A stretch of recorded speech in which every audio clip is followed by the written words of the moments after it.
नमस्कार. तर स्वागत आहे तुमचं माझ्या डेली कुकिंग या यूट्यूब चॅनलमध्ये.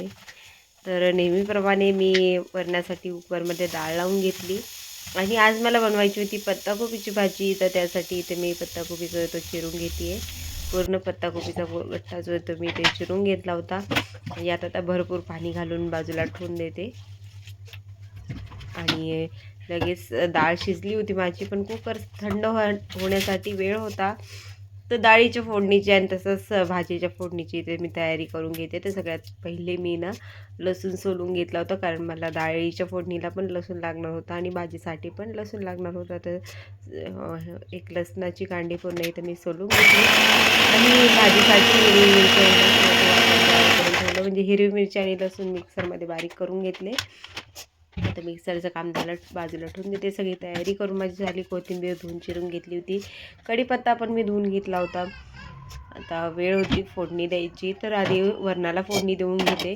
वरणाला फोडणी देण्यासाठी इथे मी पातेलं ठेवलं गॅसवर. थोडंसं तेल घातलं. तेल चांगलं गरम झालं. यामध्ये जिरे, मोहरी आणि लसूण चिरून घेतलेला लसूण घातला. लसूण छान लालसर होईपर्यंत तेलामध्ये परतायचा. नंतर कढीपत्ता तळला गेला की थोडीशी कोथिंबीर घालून शिजून घेतलेली डाळ त्याच्यात घालते आणि थोडंसं कुकर धुवून एक पाणी सोडलं होतं. असं झटपट माझं वरण बनवून तयार आहे. आता एका साईडला गॅसवर माझं वरण उकळत राहील आणि दुसऱ्या साईडला मी लगेच भातासाठी पाणी गरम करायला ठेवलं. तसं मी मोठ्या गॅसवर भात लावत नाही, पण वरण उकळेपर्यंत भातासाठी आपलं पाणी गरम होईल. इकडे बघा माझं वरण पण छान उकळलं गेले आहे. भातासाठी पाणी गरम करायला ठेवून त्यामध्ये मीठ घालून घेतलं होतं. आता वरण उकळतं आहे तोपर्यंत तांदूळ निवडून घेते. तांदूळ निवडून धुवून कुकरला जो आहे तो मी भात लावून देणार. वरण उकळून झालेलं होतं माझं, तर वरण खाली उतरवून ठेवलं आणि लगेच भात छोट्या गॅसवर, भाताचं कुकर जे आहे ते छोट्या गॅसवर ट्रान्सफर केलं, म्हणून छोट्या गॅसवरच भात छान शिजतो.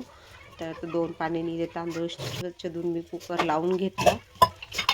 आता वरण झालं होतं, भात शिजतोय. वेळ होती भाजीच्या फोडणीची, तर पत्ताकोबी सगळा पाण्यातून काढून घेतला आणि भाजीच्या फोडणीसाठी कढई गरम करायला ठेवली. त्यातमध्ये तेल घातलं, जिरे, मोहरी, कढीपत्त्याची फोडणी दिली आणि बारीक करून घेतलेले मिरची, लसूण तेलामध्ये छान तळून घेतला. मिरची, लसूण छान तळला गेला की अर्धा चमचा इथं मी हळद घातली होती. हळद पण एकदा मिक्स करून घेऊन चिरून घेतलेली गोबी घातली सगळी आणि आता गोबी पण छान एकदा हाय फ्लेमवर गोबी परतून घेणार आहे. आणि गोबी दिसत जरी खूप मोठा असला ना, तर शिजून हा गोबी जो आहे तो अर्धा होऊन जातो, म्हणजे कमी होऊन जातो गोबी. आणि गोबीच्या भाजीत आपल्याला पाणी घालायची गरज पडत नाही. वाफेत ही गोबी छान शिजते. म्हणजे गोबीमध्ये तिचं स्वतःचंच पाणी, जसं जसं गोबी शिजते ना, तसं तसं पाणी सुटतं गोबीला. तर त्याच पाण्यामध्ये गोबी छान शिजते. आपल्याला एक्स्ट्रा वरतून पाणी ॲड करायची गोबीमध्ये गरज नसते. तर अशी भरपूर कोथिंबीर घालून परत एकदा मी ही भाजीची मिक्स करून घेतली. चवीनुसार मीठ घातलं आणि आता किचन ओट्यावर परत एकदा साफ करून घेते. आता भाजी शिजते तोपर्यंत पीठ भिजवून घेते. भात पण शिजून रेडी होता, वरण झालेलं होतं, भाजी शिजते तोपर्यंत पीठ पण माझं भिजून होईल. पण पीठ भिजवता अधूनमधून जे ते भाजीला मी हलवत राहणार आहे, कारण भाजी खाली लागायला नको. आपण त्यात पाणी घातलेलं नाही आहे. तर असं हे सगळं पीठ असं मऊसूत छान मी पिठाचा उंडा जो आहे तो भिजून घेतला, साईडला ठेवून आता आधी मी डबे भरून घेते, म्हणजे स्वयंपाकाची जी भांडी ती सगळी आपली रिकामी होऊन जातात. आज माझ्याकडे 3च डबे होते, तर 3 डब्यामध्ये वरण टाकलं, भात घालून घेतला. भाजी थोडी शिजायची बाकी होती म्हणून गॅस चालूच होता. तर आता भाजी पण शिजली होती. वरण भात भरून झाल्यानंतर मी भाजी पण भरून घेतली डब्यामध्ये आणि उरलेली भाजी जी ती घरच्यासाठी एका पातेल्यात काढून घेतली. हे सगळे डबे जे ते मी आता पॅक करून घेते आणि स्वयंपाकाची भांडी रिकामी झाली आहे, तर लगेच स्वयंपाकाची भांडे घासून घेणार. तोपर्यंत पीठ पण छान माझं भिजतं. स्वयंपाकाची भांडी घासून झाली होती, ती क्लिप काय मी शूट केली नाही आज.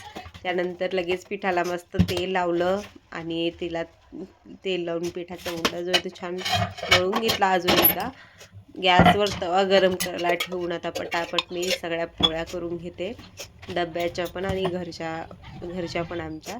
तर असं माझा आजचा पूर्ण मेसचे टिफिन जो आहे तो रेडी होता.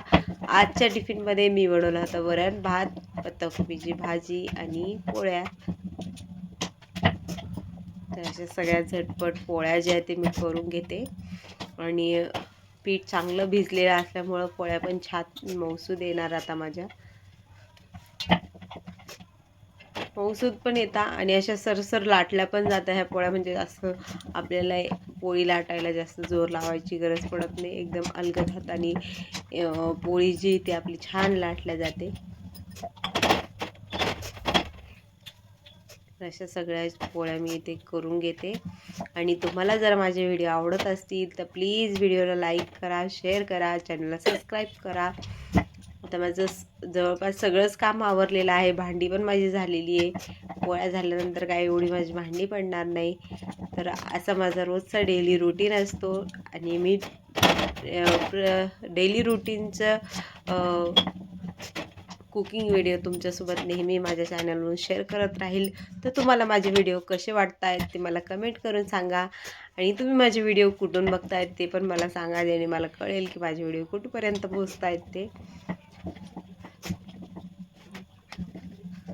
चला तर मग आपण भेटूया पुढच्या व्हिडिओमध्ये. तोपर्यंत बाय. आता मी सगळ्या पोळ्या करून घेते, किचन ओटा आवरून घेणार आणि आजचा असं माझा टिफिनचा रुटीन जो आहे तो पूर्ण होणार.